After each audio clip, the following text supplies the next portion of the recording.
So, mulai dengan yang pertama, visi AI for God. Fakta utama, apa keinginan dan mengapa Sabda memperjuangkan semua ini? Karena sudah jatuh cinta ke AI? No. No. Kenapa? Karena kami ingin memuliakan Tuhan. AI for God. Tanpa fondasi itu yang fondasi untuk segalanya, apa beda yang pengertian dan pelaksana AI dengan dunia? Ya. Dan ini sangat kritis. Kenapa? Dunia sudah sedang mengajar bagaimana dan apa AI. Gimana kalau seluruh Indonesia belajar AI tanpa ada fondasi pengertian akan AI untuk Tuhan? Wah, bisa menakutkan. Amin. So, yang pertama masih AI akan bermanfaat kalau dipakai untuk tujuan yang benar, berarti tujuan yang Alkitabiah, AI for God. Motivasi yang benar, dan cara yang benar. Dan jujur harus tiganya. Misalnya, saya punya tujuan dan motivasi yang bagus, tapi tak tahu caranya. Gereja penuh dengan orang yang seperti itu. Atau ini anak yang pintar, tahu segala caranya. Motivasinya mungkin tak baik karena tujuannya itu untuk bisa balas dendam temannya. Deepfake hoax, ada suaranya, ada gambarnya, dan hancur teman. Harus tiga-tiganya. Dan AI harus dimengerti dengan prinsip Alkitab. Harus punya visi dan setelah itu hati untuk bagaimana AI untuk generasi. Dan lebih lagi harus dilihat dengan kacamata Allah. Saya lihat Ya. ibu pakai kacamata. Mengapa? Supaya bisa membaca, Pak. Apa jari? Bisa Tidak lihat seburuk lagi, Pak. itu. Ya, tapi mengapa? Silakan. Ya, kalau kita melihat dengan kacamata Allah, maka kita akan melihat segala sesuatu dari sudut pandang Allah, bukan dari sudut pandang dunia. Saat ini terlalu banyak orang-orang Kristen melihat dari sudut pandang dunia Ya. ketika memakai AI. Nah, ini harus diperbaiki. Kita harus melihat dari sudut pandang Allah supaya kita bisa melihat untuk apa teknologi itu dipakai, bagi siapa teknologi itu dipakai, dan kenapa teknologi harus ditebus. Berarti kalau sudah punya fondasi dan mengerti AI, teknologi itu dari Tuhan, itu ada alat untuk menolong, tapi itu tidak neutral, harus ditebus. Ya, untuk supaya boleh menjadi kemuliaan bagi nama Tuhan. Kalau AI. enggak, jadi kemuliaan diri sendiri, Pak. Ya. So ini pilar pertama, AI for God. Tanpa itu, maaf, saya mikir semua dibangun atas sia-sia. Tapi yang kedua, tak hanya visi atau hati dan keinginan, tapi harus ada literasi. Apa arti literasi? Literasi itu kemampuan untuk bisa memahami, Pak. Ya. Memahami segala sesuatu. Kalau AI ya memahami AI, bagaimana pakai, bagaimana manfaatnya, bagaimana memakai caranya. Ya, itu satu melek, satu kebiasaan, satu kemampuan untuk memakai, untuk tahu dampaknya, caranya. Dan punya critical thinking. Betul. Dan so ini satu definisi, ini sangat awam, sangat umum, tapi dari itu bisa mulai mikir perbedaan apa AI literacy dengan Christian literacy. So akan setuju pasti orang yang smart, mereka harus memiliki AI quotient yang tinggi. Tapi bisakah mengerti orang Kristen harus bisa memiliki AI quotient Kristen? Mau seperti apa itu? Kalau punya IQ, intelligence quotient, atau EQ, emotional quotient, SQ, spiritual quotient. Kalau punya IQ yang tinggi berarti di atas 100, 110, 20, 50. Wah, genius, hebat. Oleh karena aku, untuk aku, dan saya akan manfaat dengan sebaik-baik mungkin aku, dan pengakuan itu IQ dari pandangan sekular. Tapi kalau itu Kristen IQ, konsep Kristen IQ, itu dari mana? Saya pintar kan itu Allah yang memberi karunia dan talenta. Untuk siapa? Untuk bisa melayani. And so, dari siapa? Untuk siapa? And motivasinya dan hati dan cara memakainya pasti sangat sangat beda. Kalau IQ dianggap Christian IQ, seterusnya. Dengan miripnya, bagaimana untuk AIQ Christian?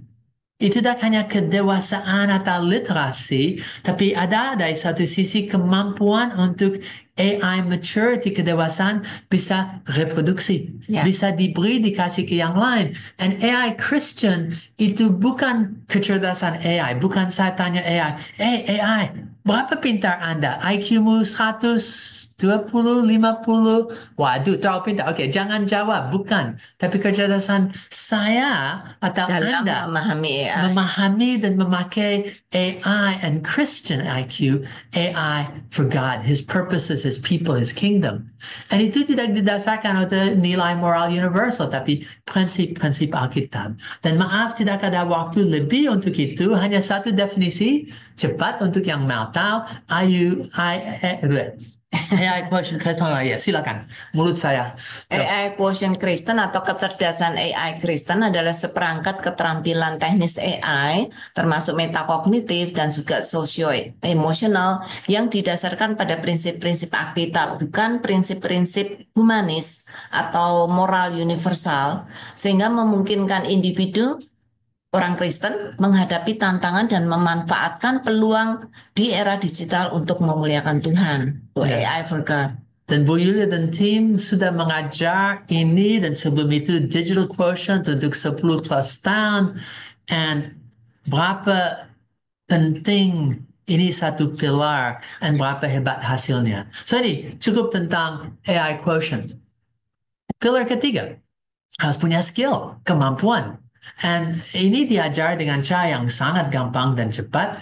And saya akan melompatkan hampir semua. Saya ini bagaimana berbicara dengan mesin. Bagaimana bukan WA teman, tapi WA AI.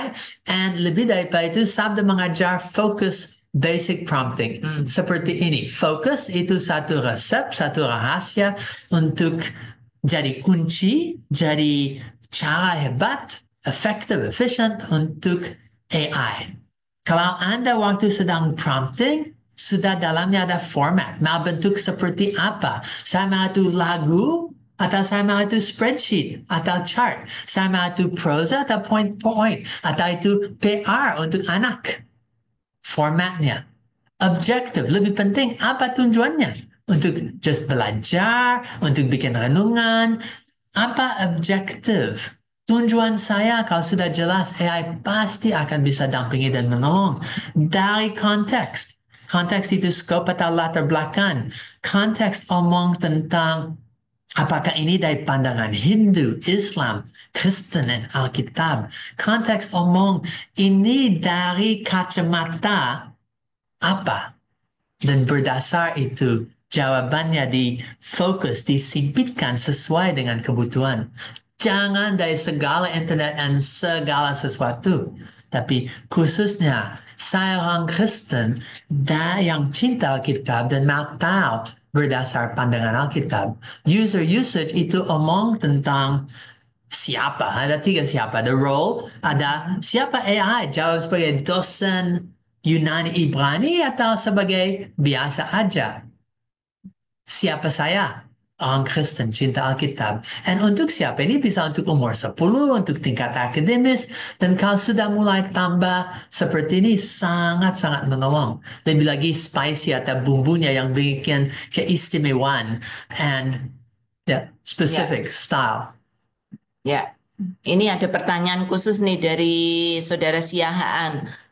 Ini perlu pelatihan. Kapan ada pelatihan?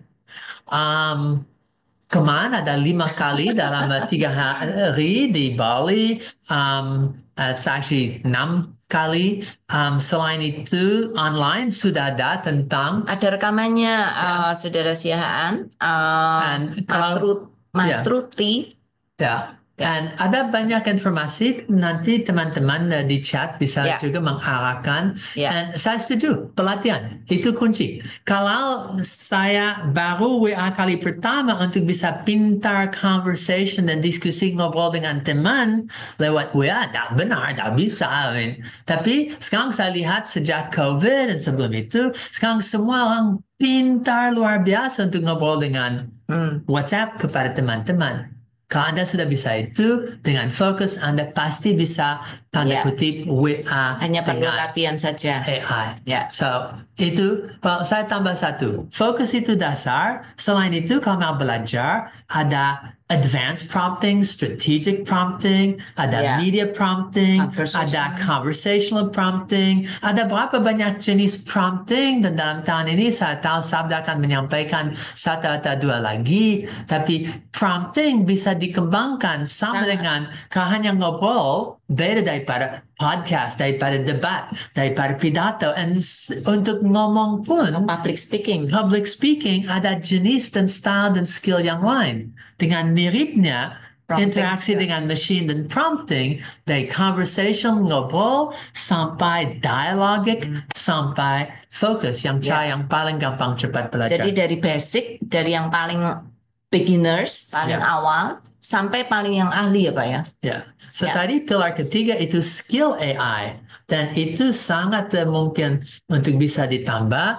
So tadi Anda sudah belajar dan lihat apa yang dasarnya, tapi seperti saya bilang banyak jenis prompting. Dan ini Ya. bisa belajar terus menerus. Dan yang bagus tak hanya kemampuan Anda, tetapi AI sedang belajar terus menerus, berkembang Iya. luar biasa. Saya lihat semakin lama AI-nya semakin pintar, semakin bagus hasilnya. Tapi itu kalau itu didesain teknologi unik yang Untuk bisa learning belajar. machine and reasoning machine.